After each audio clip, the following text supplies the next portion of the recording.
رب العالمين والصلاة والسلام على سيد المرسلين وعلى آله وأصحابه أجمعين وأشهد أن لا إله إلا الله وحده لا شريك له وأشهد أن محمدًا عبده ورسوله أما بعد قال النبي صلى الله تعالى عليه وسلم إني لا أعلم آية لو أخذ الناس بها لكفتهم ومن يتق الله يجعل له مخرجا ويرزقه من حيث لا يحتسب أو كما قال عليه الصلاة والسلام اللهم صل على سيدنا ومولانا محمد وعلى آل سيدنا ومولانا محمد وبارك وسلم أستغفر الله الذي لا إله إلا هو الحي القيوم وأتوب إليه আল্লাহ পাক জাল্লা জালালুহু আমাদের সবাইকে মাফ করে দেন। আমিন। দ্বীনের সহি বুঝ রব্বুল আলামিন আমাদেরকে দান করেন। আমিন।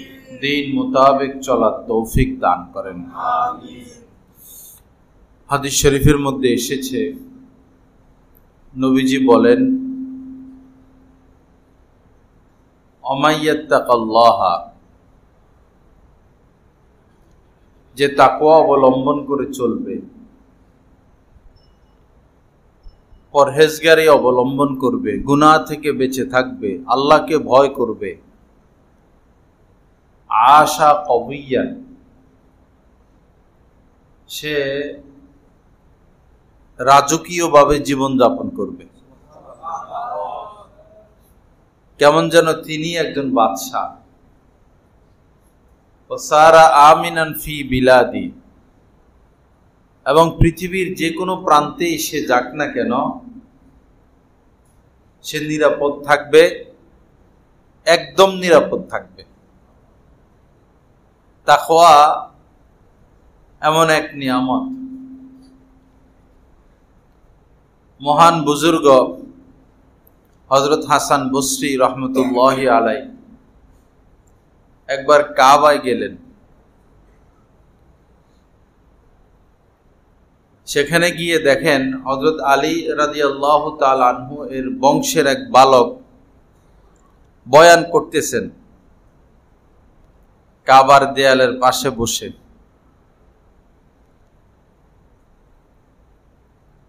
মানুষকে নসিহত করতেছেন।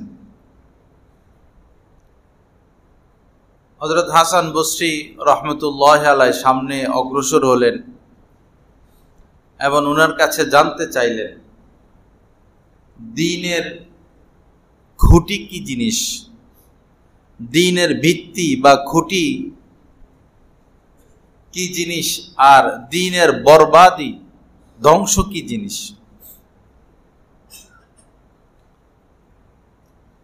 তো ওই বালক বললেন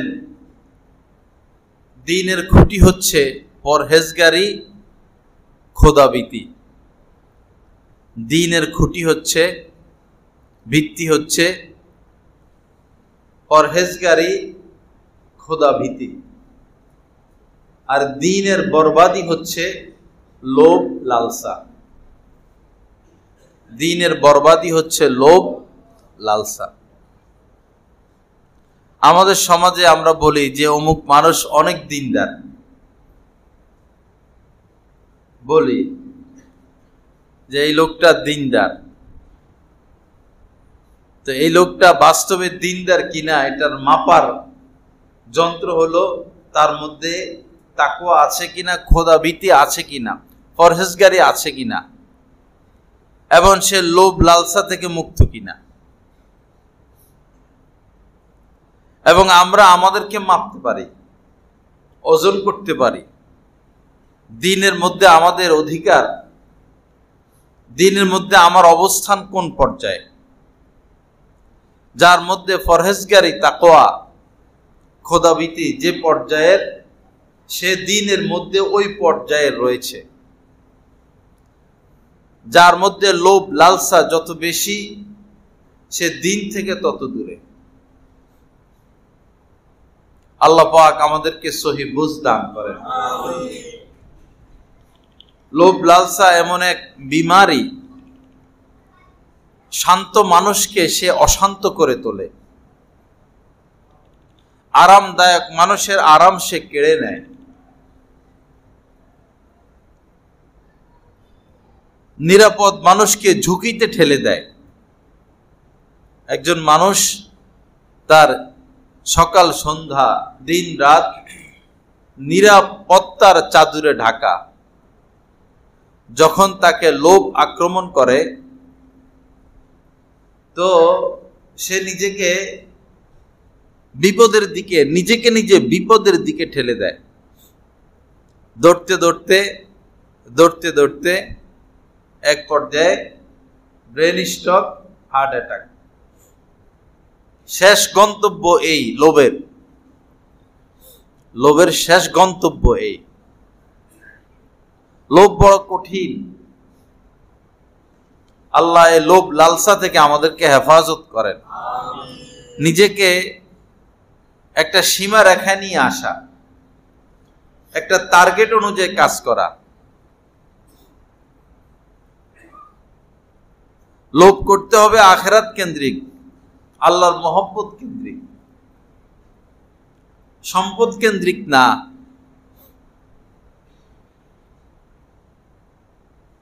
এক লোক বাজারে যাচ্ছে মিঠাই বিক্রি করবে, মিঠাই,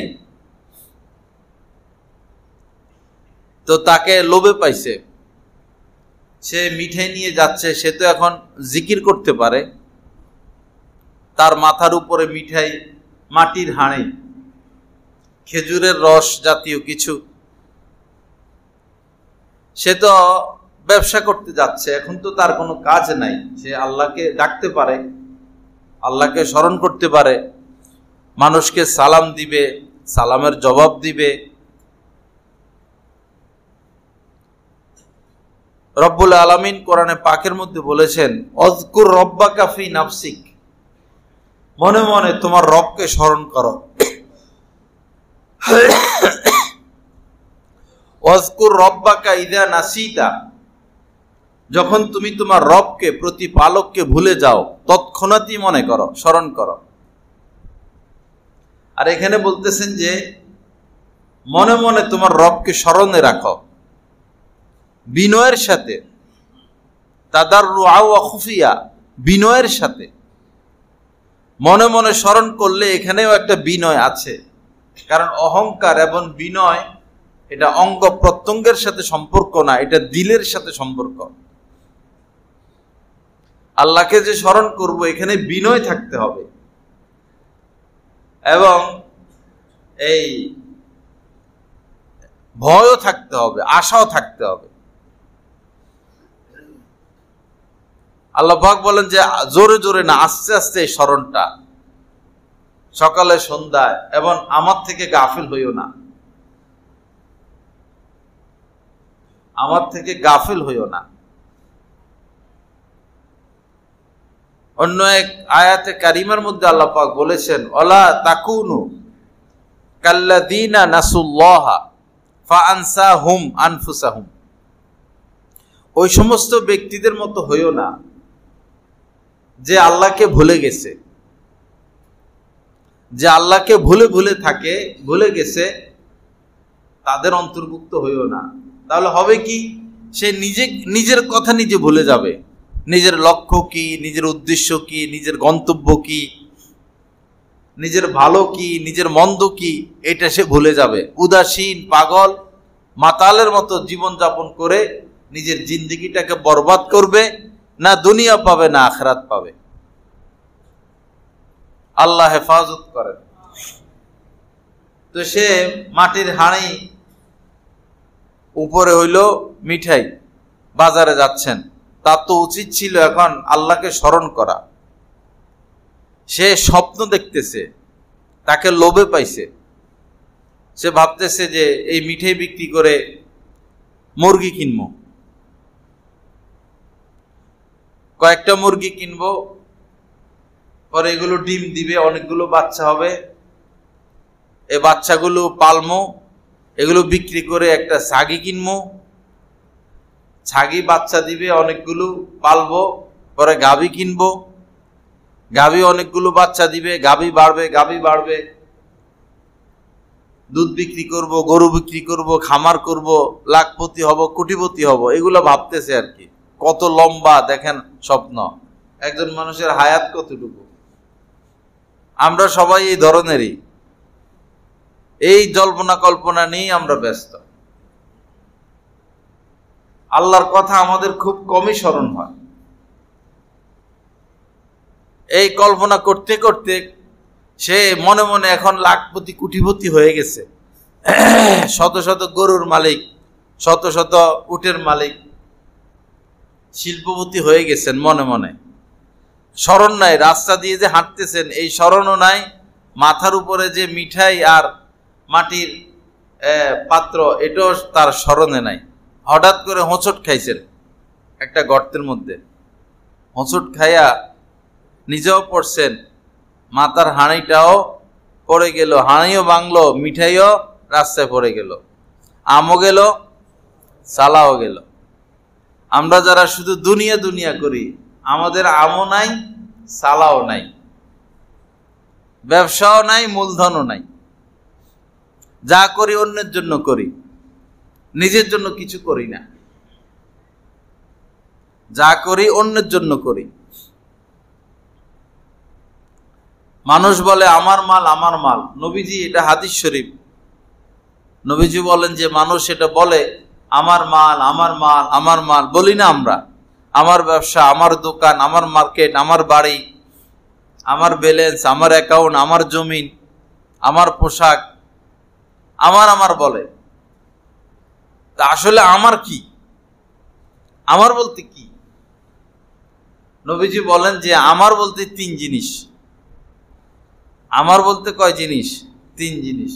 যে পোশাক তুমি পরিধান করেছ আর এটা পুরান হয়ে গেছে, এটা তোমার, তোমার কাজে লাগলো। যে খাবার তুমি খেয়েছ হজম হয়ে গেছে, এটা তোমার। এই দুই জিনিস তোমার। আর যেটা দান সদকা করছ এটা তোমার। আর যা দেখো কিছুই তোমার না, কিছুই আমার না, ওয়ারিসের। এক বুজুর্গ মানুষ, বড় বুজুর্গ, একজন লোক মুমূর্ষ অবস্থায় মারা যাবেন, তাকে দেখতে গেলেন। তো চেরাগ জ্বলতেছিল।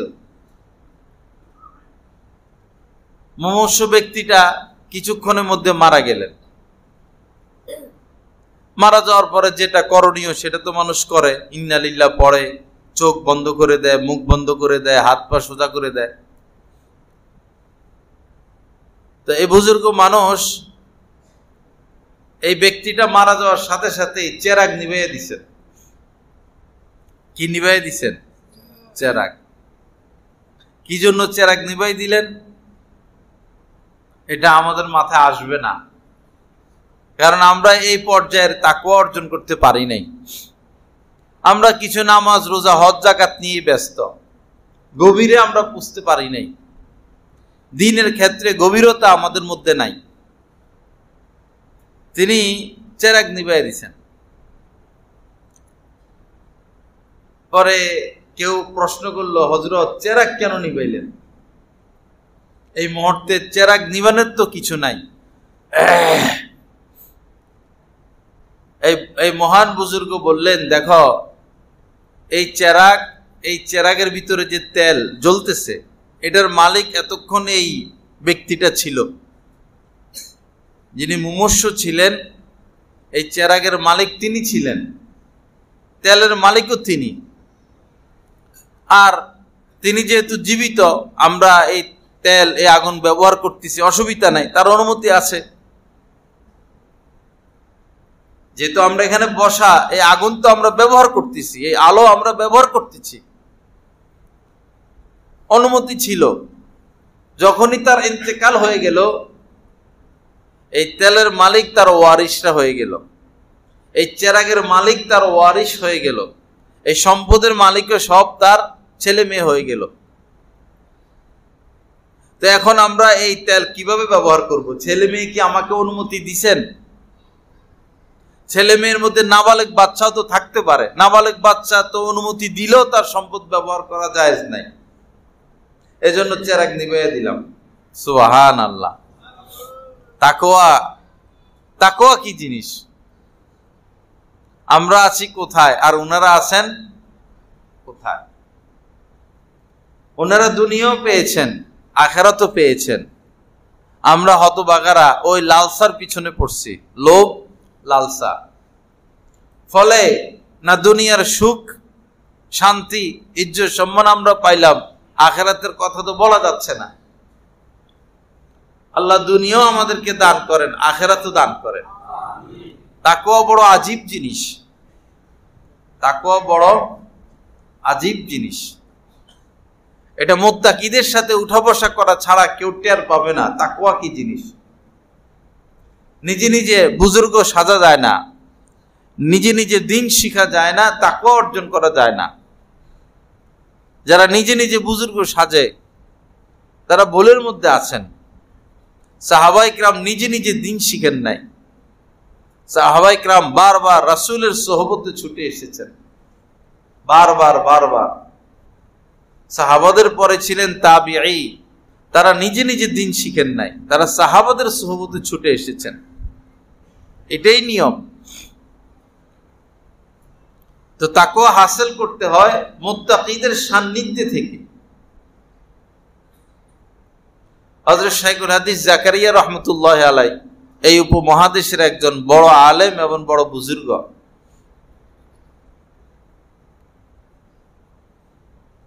তো কিছুদিনের জন্য তিনি মাদ্রাসায় খানা জারি করলেন। বাসায় খাইতেন, বাসাওয়ালারা কোথাও বেড়াইতে গেছেন, মাদ্রাসায় টাকা দিয়ে খানা জারি করছেন, ছাত্ররা যেভাবে খানা জারি করে। তো তিনি তো শাইখুল হাদিস, বুজুর্গ মানুষ, সবাই ওনাকে মহব্বত করে, বাবুরসিরাও মহব্বত করে। তো বাবুরসিরা অন্যকে যে পরিমাণ তরকারি ঝোল দেয় ওনাকে একটু বেশি দেয়। যেমন আজকে মাছ দিবে তরকারি, তো ওনাকে ঝোল বেশি দেয়। যেমন আজকে বোর্ডিং থেকে গোশত দিবে, তো ওনাকে গোশত বেশি দেয়, ঝোলও বেশি দেয়, কারণ সবাই ওনাকে মহব্বত করে। এটা উনি লক্ষ্য করছেন। তার খানা যে ছেলেটা তুলতো ছাত্র, একই সাথে তার খানাও তোলা হইতো, ছাত্র নিজের খানাও তুলতেন, শাইখুল হাদিস রহমতুল্লাহি আলাইহির খানাও তুলতেন। তো তিনি দেখতেন যে ছেলের বাটিতে তরকারি কম, উনার বাটিতে তরকারি বেশি। আমরা হলে তো খুশি হইতাম, বাবুরসিরে বলতাম জাযাকাল্লাহ, মাশাআল্লাহ, কারণ আমাদের তো তাকওয়া নাই। আমরা ভাবতাম যেহেতু আমি ওস্তাদ আর সে ছাত্র, আমাকে একটু বেশি দেওয়াই স্বাভাবিক। কিন্তু তাকওয়া কি জিনিস? তিনি তো টাকা দিয়ে খানা জারি করছেন, আর ছাত্ররাও টাকা দিয়ে খানা জারি করছে, খানা তো সমান হবে। পরে বাবুরসিকে এটা জানানো হয়েছে, সমান দিবা, কম বেশ করবা না। ওরা তো উনাকে মহব্বত করে, কম দিতে পারে না। পরে তিনি খানাই বন্ধ করে দিচ্ছেন, মরণ পর্যন্ত আর মাদ্রাসায় খানা খান নাই, মরণ পর্যন্ত আর মাদ্রাসায় খানা খান নাই। আমরা কোথায়, ওনারা কোথায়? আল্লাহ পাক আমাদেরকে সেই তাকওয়ার জিন্দেগি অর্জন করার তৌফিক দান করেন। তাকওয়া অর্জন করব, শান্তি পাবো, সুখ পাবো, আরাম পাবো। যে সম্মানের পিছনে আমরা ছুটতেছি, যারা নেতা হইতে চায়, কমিশনার হইতে চায়, চেয়ারম্যান হইতে চায়, এমপি হইতে চায়, উদ্দেশ্য হলো সম্মান পাওয়া, আসল হলো সম্মান। তো তাদের এই সম্মান তো আসলে কচু পাতার উপরে যে পানি জমে এই পানির মতো। আগে সরকারের মন্ত্রীরা অবশ্যই সম্মান পেতেন, নেতারা সম্মান পেতেন, তাদের সম্মান এখন গেল কই? তাদের সম্মান গেল কই? বহু রাজা বাদশাহ ছিলেন যাদের সম্মান ছিল, মারা যাওয়ার পরে তাদের সম্মান গেল কই? তাদেরকে সম্মানের সাথে তাদের নাম নেয় কে?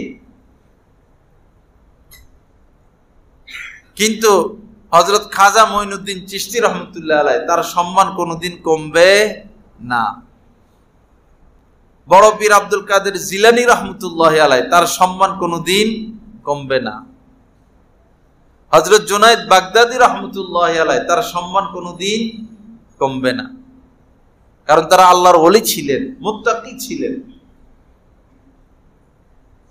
সম্মান তো এখানে, সম্মান তো দিন মানার মধ্যে। একজন সাধারণ মানুষ বাংলাও পারে না, সেও যদি তাকওয়া অবলম্বন করে আল্লাহ পাক তার সম্মান ইজ্জত বাড়াইয়া দিবেন। আলেম হতে হবে না সম্মান পেতে হলে, তাকওয়া অর্জন করলে হবে। সম্মান আর অসম্মান, ইজ্জত আর বেইজ্জতি তাকওয়া গ্রহণ আর তাকওয়া বর্জনের সাথে, পরহেজগারি গ্রহণ আর বর্জনের সাথে, দিন গ্রহণ আর দিন বর্জনের সাথে। যার মধ্যে দিনদারি যত বেশি সে ততটা সম্মানিত। তাকে সম্মান খুঁজতে হবে না, মানুষ তাকে সম্মান করতে বাধ্য হবে। কারণ হলো আল্লাহ পাক যখন কাউকে ভালোবাসেন, হাদিস শরীফের মধ্যে আসছে আল্লাহ পাক তো চোর গুন্ডাকে ভালোবাসেন না। আমরা না চোর গুন্ডাকে ভালোবাসি, লুটপাটকারীকে ভালোবাসি, তাদের জন্য জীবন দেই, পুলিশের গুলি খাই, রাস্তায় নামি। আমার ভাইয়ের চরিত্র ফুলের মতো পবিত্র, আস্তা চোর, আস্তা লুটপাটকারী, আস্তা অর্থ পাচারকারী, তার চরিত্র হইল কিসের মতো? ফুলের মতো পবিত্র। এরকম ঠা মিথ্যা কথা আমরা বলি। এজন্য রাজনীতি করতে নাই, মিথ্যা কথা বলতে হবে, খারাপ লোককে সমর্থন করতে হবে। আপনি ভেবে দেখুন, আপনি কোনো একটা দলের জন্য, যে কোনো দল হোক, জীবন দিয়ে দিলেন, জীবনটাই রাজনীতি করতে করতে শেষ। আপনি যোগ্য, আপনার ভক্তবিন্দু আছে, এখন এমপি নির্বাচন চলবে, তো দলের প্রধানদের তো উচিত যে এই লোকটা এই এলাকায় জীবন দিয়ে দিছে আমাদের দলের জন্য, তারে নমিনেশন দেই। এটা দলের প্রধানের উচিত কিনা? চেয়ারম্যানই নির্বাচন চলতেছে, যে সে জীবন দিয়ে দিল এলাকায় দলের জন্য, তাকে আমরা আমাদের দলের পক্ষ থেকে দাঁড়া করাবো। তো আপনি দাঁড়াইতে চাইলেও দলের প্রধান আপনাকে দাঁড়াইতে দিবে না, কোটি কোটি টাকার বান্ডিল দিতে হবে, কোটি কোটি টাকার বান্ডিল। এগুলো সবই আমরা জানি, কিন্তু ভোট দেওয়ার সময় ঠিকই ওই চোর গুন্ডাকে দিয়ে দিব। কপালে যদি জাহান্নাম লেখা থাকে কিছু করার নাই। তো কপালে যদি আল্লাহ জাহান্নাম লেখা রাখে কিছু করার নাই। আল্লাহ হেফাজত করেন। আল্লাহ পাক আমাদের মনের পরিবর্তন ঘটাইয়া দেন, রুচির পরিবর্তন ঘটাইয়া দেন, মানসিকতার পরিবর্তন ঘটাইয়া দেন। সৎ মানুষ, ভালো মানুষ, নেক মানুষ, দেশের জন্য, জনগণের জন্য কাজ করবে, যাদের মধ্যে আমানতদারিতা আছে, যিনি আমানত রক্ষা করবেন, রাষ্ট্রের সম্পদ রক্ষা করবেন, উপযুক্ত স্থানে ব্যয় করবেন, এরকম লোককে নির্বাচিত করার তৌফিক দান করেন। তো বলতেছিলাম যে আল্লাহ যাকে ভালোবাসেন, আল্লাহ পাক যাকে ভালোবাসেন, কাকে ভালোবাসেন? নেককারকে ভালোবাসেন, মুত্তাকিকে ভালোবাসেন।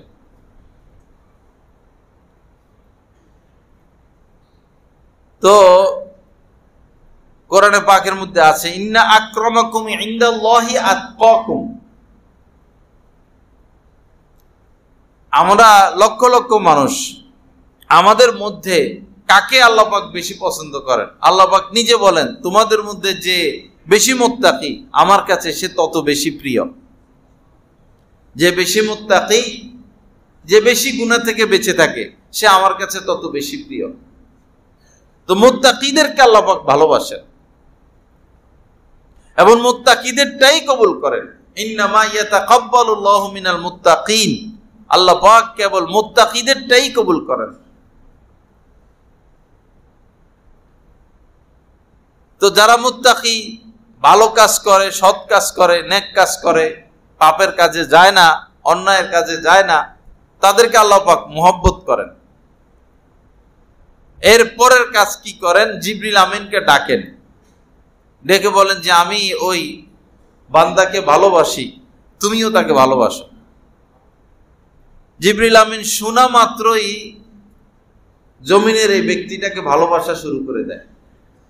বোঝা গেল তাকওয়া অর্জন করলে আল্লাহর ভালোবাসাও পাওয়া যাবে, জিবরিল আমিনেরও ভালোবাসা পাওয়া যাবে। পরে জিবরিল আমিন তো ফেরেশতাদের সরদার, তিনি ফেরেশতাদের মাধ্যমে ঘোষণা করেন, ফেরেশতাদের মাঝে ঘোষণা করেন, আল্লাহ জমিনের ওই ব্যক্তিকে ভালোবাসেন, আমিও তাকে ভালোবাসি, তোমরাও তাকে ভালোবাসো। আপনি ফ্যানের সুইচ দিলে যেমন ফ্যান চলা শুরু করে, বন্ধ করলে আবার বন্ধ হয়ে যায়, ফেরেশতারা এরকম, যে নির্দেশ পায় সে নির্দেশ তারা পালন করে ফেলে। তো ফেরেশতারা সবাই তাকে ভালোবাসা শুরু করে দেয়। পরবর্তীতে জমিনের মধ্যে তার পরিচিত, তার এলাকার মানুষদের অন্তরে এই মুত্তাকির যে মানুষদের সাথে উঠা বসা করে, যে শহরে থাকে, যে দেশে থাকে, যাকে তারা চিনে, তাদের অন্তরে এই মুত্তাকি ব্যক্তির প্রতি ভালোবাসা সেঞ্চন করে দেওয়া হয়। তখন সবাই তাকে ভালোবাসতে থাকে, সবাই তাকে ভালোবাসতে থাকে। তো বুঝে গেল যে সম্মান, ভালোবাসা মানেই তো সম্মান। যে সম্মানের পিছনে আমরা ছুটাছুটি করি, এই সম্মান কিসের মধ্যে? দ্বীনের মধ্যে, তাকওয়া অর্জন করার মধ্যে। আল্লাহ পাক আমাদেরকে সেই তাকওয়া হাসিল করার তৌফিক দান করেন, তাকওয়া মোতাবেক চলার তৌফিক দান করেন। তাকওয়ার কত কত ঘটনা, কত কত ঘটনা। আবু ইয়াজিদ এক বুজুর্গ ছিলেন রাহমাতুল্লাহি আলাইহি। তাকওয়া কি জিনিস? তো জামা ধুইলেন, জামা ময়লা, জামা ধুইলেন। আগের জামানায় তো একটা জামাই থাকতো, বা গরিব এর মানুষের জীবন ছিল স্বাভাবিক। জামা ধুইলেন, এখন জামাটা তো শুকাইতে হবে রোদ্রে দিয়া। পরে সাথে একজন ছিলেন, বললেন যে এই যে একটা আঙ্গুর বাগান, এখানে একটা দেয়াল আছে, এই দেয়ালের উপরে ছড়িয়ে দিলে জামাটা শুকিয়ে যাবে। তা আবু ইয়াজিদ বললেন রহমতুল্লাহ আলাই, যে অন্যের দেয়াল আমি কেন তার অনুমতি ছাড়া ব্যবহার করব? তার দেয়াল তার অনুমতি ছাড়া কিভাবে আমি ব্যবহার করব? পরে ওই লোক বললেন, তো জামাটা কিভাবে শুকানো?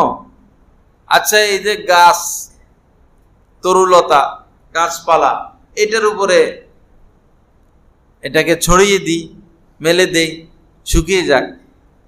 তো তিনি বললেন, গাছের যে ছোট ছোট ডাল, এগুলো ভেঙে যেতে পারে, কলি, নরম নরম পাতা,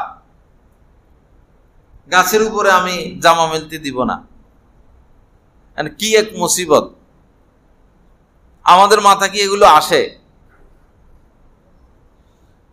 পরে বললেন যে তাহলে এই যে ঘাস আছে, ঘাসের উপর মেলে দেই। অনেক গরু ছাগল সেখানে ছিল, ঘাস খাইতেছে। তো তিনি বললেন, এই ঘাস তো গরু ছাগল জন্তু জানোয়ারের খাবার, আমরা এই ঘাস ঢেকে রাখবো কেন? ঘাসের উপরেও তিনি জামাটা মেলে দিতে, ছড়িয়ে দিতে রাজি নয়। কি করার? পরে যে দিক থেকে সূর্য, ওদিকে পিঠ দিলেন, দিয়া পিঠের উপরে জামাটা মেলে দিলেন। পিঠের উপরে জামাটা মেলে দিলেন, অপেক্ষা করতেছেন, জামাটা শুকাইলে পরে গায়ে দিলেন। সুবহানাল্লাহ! তাকওয়া কাকে বলে? তাকওয়া কাকে বলে? তাকওয়া এক শক্তি, তাকওয়া এক শক্তি, যেমন বিদ্যুৎ একটা শক্তি। এত ফ্যান, এত বাতি, এসি যে শক্তিতে চলে সেটা হচ্ছে বিদ্যুৎ। তাকওয়া এমন একটা শক্তি, যদি এই শক্তি আমরা অর্জন করি তো আমাকে বিদ্যুৎ যেভাবে বাতিগুলোকে পরিচালনা করে, আমি আপনি যদি তাকওয়া অবলম্বন করি, তাকওয়া গ্রহণ করি, এই তাকওয়া আমাকে আপনাকে হকের পথ দেখাবে, হকের রাস্তা দেখাবে, আল্লাহ পর্যন্ত টেনে নিয়ে যাবে। সবাই তাকওয়া অবলম্বন করার চেষ্টা করি, কার হক নষ্ট না করি, জুলুম না করি, অবিচার না করি। কাহমাস ইবনে হাসান এক বুজুর্গ ছিলেন, এই হাতে ময়লা লাগলো তো মাটি দিয়ে হাত পরিষ্কার করলেন। আমরা ছোটকালে দেখতাম বা এখনো দেশ গ্রামে এরকম আছে, হাতে ময়লা টয়লা লাগলে পুকুরের থেকে একটু মাটি নিয়ে এরকম এরকম করে, পরে ধুয়ে ফেলে, হাত পরিষ্কার হয়ে যায়। মাটির কি, মাটিকে তো আমরা কেউ মহব্বত করি না, কিন্তু মাটি ছাড়া কি আমরা চলতে পারবো? মাটির থেকেই তো সবকিছু তো মাটির থেকেই, যত খাদ্য খাবার সব মাটির ভিতরে তৈরি হয়। আজীব কারবার। বাদাম গাছ লাগায়, মানুষ খবরও নেয় না, মাটির নিচে বাদাম হয়ে যায়। সূর্যের আলো লাগলো না, মানুষের হাতও গেল না, কোন প্রাণীর হাতও পুষলো না, এই মাটির নিচে কি সুন্দরে বাদাম হয়ে যায়। আলো, মাটির নিচে আলো হয়ে যায়। উদ্ভিদ এই মাটি ছাড়া তো তার জন্ম হয় না। তো কাহমাস ইবনে হাসান মাটি দিয়ে হাত ধুইলেন, সাথে সাথে মনে পড়লো যে কার মাটি গ্রহণ করলাম। আগের জামানা বহু ক্ষেত খামার এমন পড়ে থাকতো মালিক ছাড়া, জনগণ কম ছিল, মানুষ বেশি ছিল। পরে মালিক খোঁজা শুরু করলেন, এই জমিনের মালিককে খোঁজাখুঁজি করে তিনি আর পেলেন না। এখন অপরাধ তো করে ফেললেন, আল্লাহর কাছে মাপ, তার বান্দার হক নষ্ট করলে তো বান্দার থেকে আগে মাপ নিতে হয়, এরপরে আল্লাহর কাছে মাপ। এখন বান্দা তো খুঁজে পান না।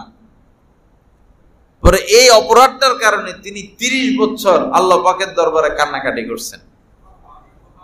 কয় বছর? 30 বছর। কি তাকওয়া তাদের!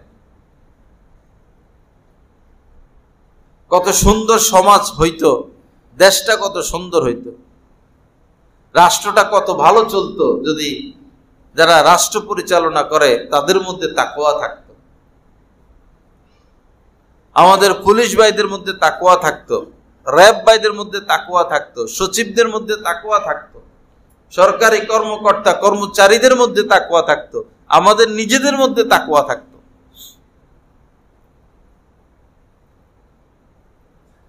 দিন দিন বিপদ টেনে আনতেছি। এই যে ঘূর্ণিঝড় শুরু হয়েছে, কিয়ামতের আলামত।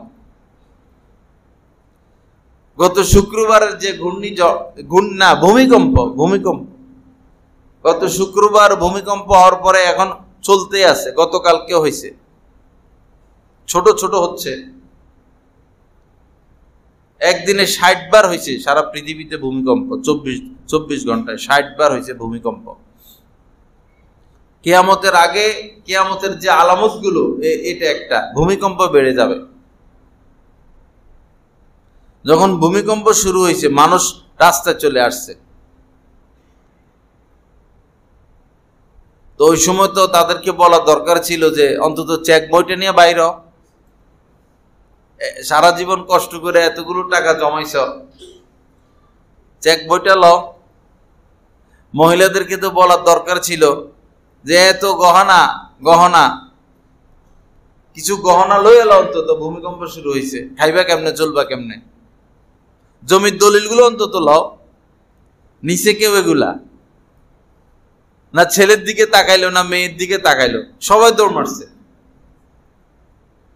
যখন ভূমিকম্প শুরু হয়েছে, স্বামী স্ত্রীর দিকে তাকায় নাই, স্ত্রী স্বামীর দিকে তাকায় নাই, বাচ্চা কাচ্চার দিকে কেউ তাকায় নাই, দরজা খুলে সমানে কি দৌড়। কিয়ামতের ময়দানে যে ভাই ভাইকে অস্বীকার করবে, পলাবে, স্বামীর কাছ থেকে স্ত্রী, স্ত্রীর কাছ থেকে স্বামী পলাবে, এই তো আধা মিনিট হতো না, কয়েক সেকেন্ডের ভূমিকম্পে এটা প্রমাণিত হয়ে গেল।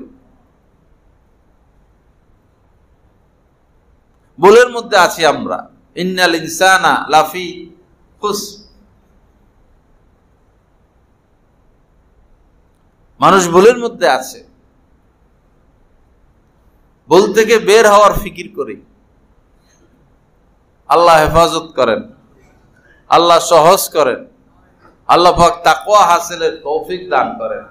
আর একটা ঘটনা মনে পড়তেছে, তাকওয়ার ঘটনার অভাব নাই। মুফতি আজিজুল হাসান একজন বড় মুফতি ছিলেন। তো হঠাৎ জানতে পারলেন যে তার স্ত্রী মুরগি পালতেছেন। গ্রামগঞ্জে মুরগি পালে না। বাড়িতে আসছেন, রাগ, চেহারার মধ্যে কি রাগ। স্ত্রী মুরগি পালে, খুব শাসাইলেন,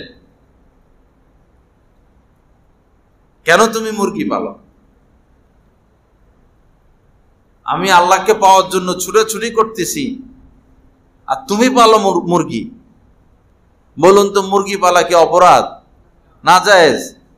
তো উনি বুজুর্গ মানুষ, স্ত্রীকে এসে ধমকায়, মুরগি পালো কেন? আমি আল্লাহকে খুঁজে মরতেছি আর তুমি মুরগি পালো, এখানে ধমকের কি আছে? মুরগি পালা তো না জায়েজ না। আসলে আমাদের চিন্তা ওই পর্যন্ত যাবে না, আমাদের ব্রেন ওই পর্যন্ত খেলবে না। তিনি বললেন যে দেখো, মুরগি তো অন্য মানুষের দানা পানি খায়। মুরগি যে পালে তার ঘরেই থাকে, তার বাড়িতে থাকে, নাকি মাইলকে মাইল চলে যায়? আধা কিলো 1 কিলো চলে যায়। ধান পালে ধানে মুখ দেয়, চাল পেলে চালে মুখ দেয়, সরিষা পেলে সরিষার মধ্যে মুখ দেয়। যা পায় তার কামই 24 ঘন্টা কি খাওয়া। তো মুফতি আজিজুল হাসান রহমতুল্লাহ আলাইহি বললেন যে জানো না, মুরগি অন্যের দানা পানি খায়, হালাল খায়, হারাম খায়, অনুমতি ছাড়া জিনিস খায়, মানুষ কষ্ট পায়। মানুষ মুরগি তাড়াইয়া দেয়, মুরগির জ্বালায় ধান ক্ষেতের চতুর্পাশে জাল দেয়। ধান রোদ্রে ধান দিছে শুকাইবে, তো মানুষ একজন বসে থাকে মুরগি দৌড়ানোর জন্য। আবার ক্ষেতের মধ্যে ধান দেয় জ্বালা বাইর করার জন্য, ধান ছিটায়, মুরগির জ্বালায় পারে না, লোক একজন বসে থাকে, অথবা চতুর্পাশে জাল দেয়, মুরগি এসে যেন এই ধানগুলো খেয়ে না ফেলে। তো বললেন স্ত্রীকে, তুমি জানো না এই মুরগি হালালও খায়, হারামও খায়, মানুষের দানা পানি খায় অনুমতি ছাড়া। তো সে মুরগি যদি আমি খাই, তা আমি তো সে হারামে খাইলাম, তা আমি আল্লাহকে খুঁজে পাবো কিভাবে? বুঝেন নাই কথা? আমাদের চিন্তা ওই পর্যন্ত যায়। তো কবে মুত্তাকি হব আমরা? আমরা তো মুত্তাকি হইতে চাই না, সবাই ধনী হইতে চাই। আমরা সবাই কি হইতে চাই? ধনী হইতে চাই। আমরা কেউ মুত্তাকি হইতে চাই না। যারা মাদ্রাসার লাইনে আছে তারাও এখন দিনকে মাধ্যম বানিয়ে ধনী হইতে চায়। সবার এক পেশা, এক নেশা, এক টার্গেট, এক দৌড় ঝাঁপ, ধনী হওয়া। ধনী হবেন ভালো কথা, ধনীদের জীবনী দেখুন না, ধনীদের দুঃখ কষ্টটা সামনে আনুন না, তাদের মুসিবতটা সামনে আনুন না। উদ্দেশ্য তো ধনী হওয়া না, উদ্দেশ্য হলো সুখ শান্তি, ইজ্জত সম্মান। এটা ধনের মধ্যে না দিনের মধ্যে ভেবে দেখুন না, ধনের মধ্যে না দিনের মধ্যে। ধনীদের খাবার নাই, শুধু ওষুধ। তাদের খাবার কি? ওষুধ। এক বাসায় গেলাম, এই খাট অনেক দামি, পরে তোষক টোষকও আছে, চাদরও ভিআইপি, সব এসিও আছে, কিন্তু তক্তা বিছিয়ে রাখছে। খাটের উপরে কি বিছিয়ে রাখছে? কাঠ জাতীয় কি, এটার উপর চাদর দিয়ে রাখছে, এইখানে শুইতে হবে, তার এটা চিকিৎসা। হ্যাঁ, বুঝলেন না কথা? সারা জীবন কি কামাইছে, হালাল নাই হারাম নাই, যেমনে পারছে এমনি কামাইছে। এখন ডাক্তারে কি দিয়ে দিছে, মরণ পর্যন্ত তক্তার উপরে ঘুমাইবা।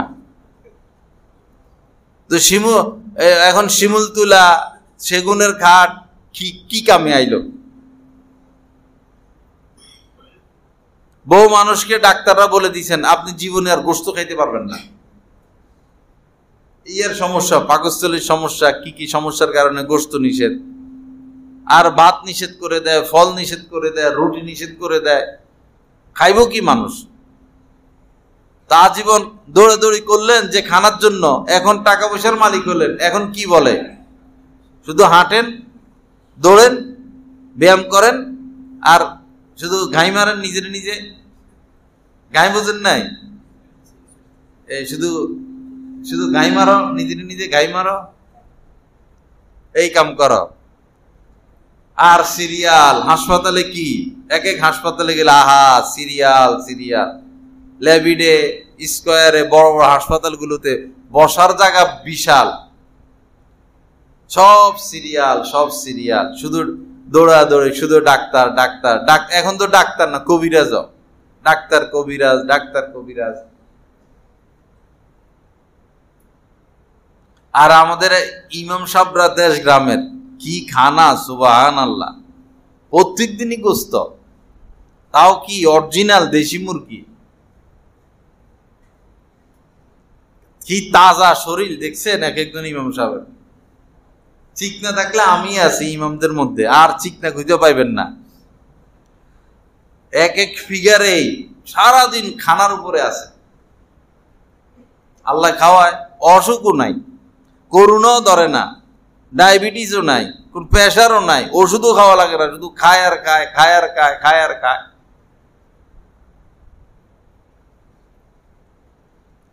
আল্লাহ হেফাজত করেন। একজন বড় আলেম, তিনি বিশেষ ব্যক্তিদেরকে দাওয়াত দিচ্ছেন, পরে সব শিল্পপতিদেরকে দাওয়াত দিচ্ছেন, খাওয়াইছেন খুব ভালো, পরে বিশ্রামও করবেন।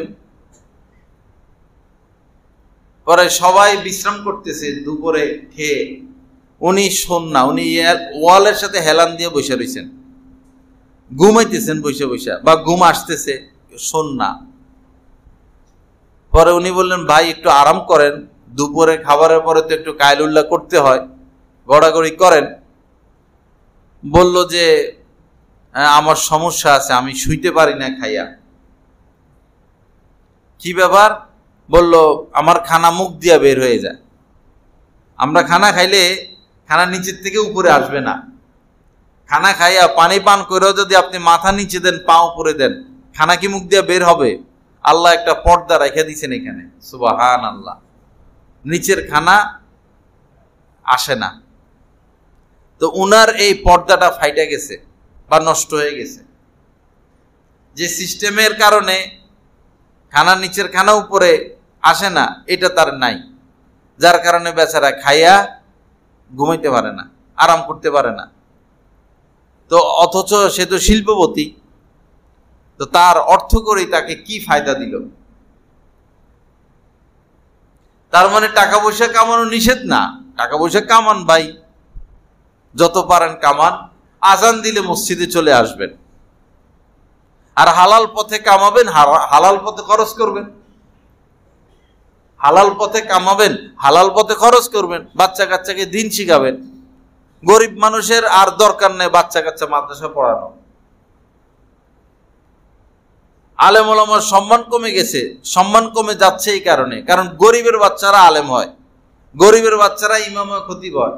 তো মানুষ গরিবের প্রতি নিচু নজর, গরিবের ছেলে, রিক্সাওয়ালার ছেলে, সুইপারের ছেলে, বুয়ার ছেলে যখন ইমাম সাহেব হয়, তখন তারা কেমনে সম্মান করবে? তো বুয়ার পোলা, বুয়ার ছেলে মুফতি হিসাবে সে সম্মান পায় না, কারণ সে গরিবের সন্তান। এখন গরিব মানুষরা বাচ্চা মাদ্রাসা পড়ানি বাদ দেন, ধনীরা পড়ান, আপনারা লোভ ছাড়েন, আপনারা আপনাদের বাচ্চাকে মাদ্রাসা পড়ান, আপনাদের সম্পদ তো আছেই। আপনার ছেলে তো আর সরকারি চাকরি করতে যাবে না পড়ালেখা করে, আপনার ছেলে তো আরেকজনের গোলামি করতে যাবে না পড়ালেখা করে, সে তো আপনার ব্যবসাই দেখবে। তো তাকে আপনি আলেম বানান, সে দারুল হাদিস পড়ুক, পড়ে আপনার ব্যবসা দেখুক। তখন আলেমদের সম্মান বাড়বে, দ্বীনের সম্মান বাড়বে, ইসলামের সম্মান বাড়বে। বড় ক্ষতি হয়ে যাচ্ছে, গরিবরা সমানে মাদ্রাসায় দিয়ে দেয় আর ধনীরা দামি দামি স্কুল। বৈরবের একটা ফ্যামিলি ঢাকা চলে গেছে, ছেলেরে পড়াবে, মাসে 60,000 টাকা বেতন স্কুলের। মাসে কত টাকা বেতন? 60,000। কি স্কুল বাইরে হয়েছে, 1 লাখ টাকা বেতন আছে মাসে, 2 লাখ টাকা মাসে বেতন আছে। কামাইছে কালা টাকা, সাদা টাকা, এমনে হেমনে, খরচ বরকত নাই তো তাদের আয়। ধনীরা আল্লাহর হস্তে বাচ্চাদেরকে মাদ্রাসায় পড়ান, আপনাকে ইজ্জত করবে, সম্মান করবে, শ্রদ্ধা করবে। সে ব্যবসার হালাল রাস্তা হারাম রাস্তা সে বুঝবে, আপনাকে হালাল খাওয়াইবে, আপনার ব্যবসাকে সে হালালের উপর নিয়ে আসবে। সে যখন ইলমে ওহীর অধিকারী হবে, কোরআন হাদিসের জ্ঞানের অধিকারী হবে, সে মহাজ্ঞানী হবে। কোরআন হাদিস যারা পড়ে না, মানুষের লিখিত বই পুস্তক পড়ে IA pass, BE pass, MA pass করে, তাদের ব্রেন ওরকম অত কিছু তাদের ব্রেনে আসে না। আলেম হইলে যত কিছু ব্রেনে আসে। এখন ধনীদের উচিত নিজের নাতি পুতি নাতনি ছেলে মেয়েকে দিন শিখানো। বা আপনারা ভর্তি হয়ে যান মাদ্রাসায়। শহরে এমন আছে এই রাত্রে মাদ্রাসা 2 ঘন্টা, 900 কোর্স, অফিস আদালত করে ব্যবসা বাণিজ্য করে আসে, আসার পরে মাদ্রাসা সব ভর্তি হয় ধনীরা। জায়গায় জায়গায় মাদ্রাসাগুলো খোলা হয়েছে, ভৈরবে নাই। আসার পরে 2 ঘন্টা এখানে আরবি শিখায়, কোরআন শিখায়, হাদিস শিখায়। কয়েক বছর পড়লে অনেক কিছু শিখতে পারে। আমরা তো সে সময় দিতে পারি না, কিন্তু যে পথে আমরা সময় দিই সেটা কাজেও আসবে না। আল্লাহ আমাদের সবাইকে মাফ করে দেন, সহি বুঝ দান করেন, তাকওয়া হাসিল করার তৌফিক দান করেন। বাবা, তাকওয়া হাসিল করে সুখ শান্তি পাবো, ইজ্জত পাবো। তাকওয়া হাসিলের রাস্তা মুত্তাকিদের সাথে উঠা বসা, না হলে মাথায় তাকওয়া আসবে না। মুত্তাকিদের সাথে উঠা বসা। হযরত ইব্রাহিম নখঈ এক বুজুর্গ ছিলেন। তাকওয়া কি জিনিস এটা বোঝানোর জন্য, আর তাকওয়া যে মুত্তাকিদের সাথে না থাকলে আসবে না সেটা বোঝানোর জন্য ঘটনাটা বলতেছি। এরপরে বয়ান শেষ। ওই বুজুর্গের নাম ইব্রাহিম নখঈ। একটা পয়সা কুয়াতে পড়ে গেছে, কূপ বা কুয়া পড়ে গেছে, পয়সা একটা আর কি। আমাদের দেশের যে পয়সা, আমাদের দেশে তো পয়সা নাই এখন। তো পয়সা একটা কুয়া পড়লে কি আসে যায়? উনি এই পয়সা উঠাবেনি কুয়া থেকে, লোক লাগাই দিছেন, পয়সা খুঁজে পায় না। লোকের পিছনে একটা স্বর্ণ মুদ্রা খরচ হয়ে গেছে, একটা পয়সা উঠাইতে গিয়ে একটা স্বর্ণ মুদ্রা খরচ হয়ে গেছে, তাও ওই পয়সা খুঁজে পায় না।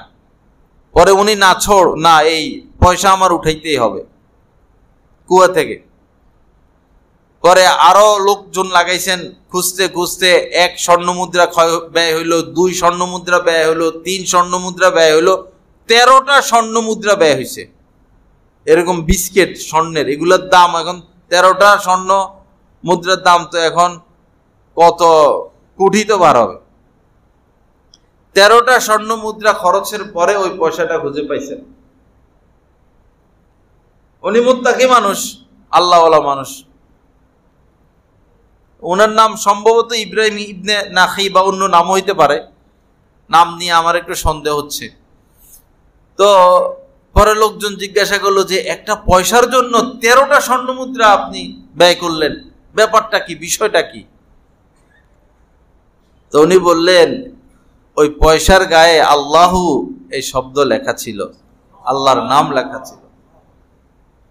আল্লাহর নামের আজমতের দিকে তাকাইয়া আমি এই 13টা স্বর্ণ মুদ্রা ব্যয় করলাম।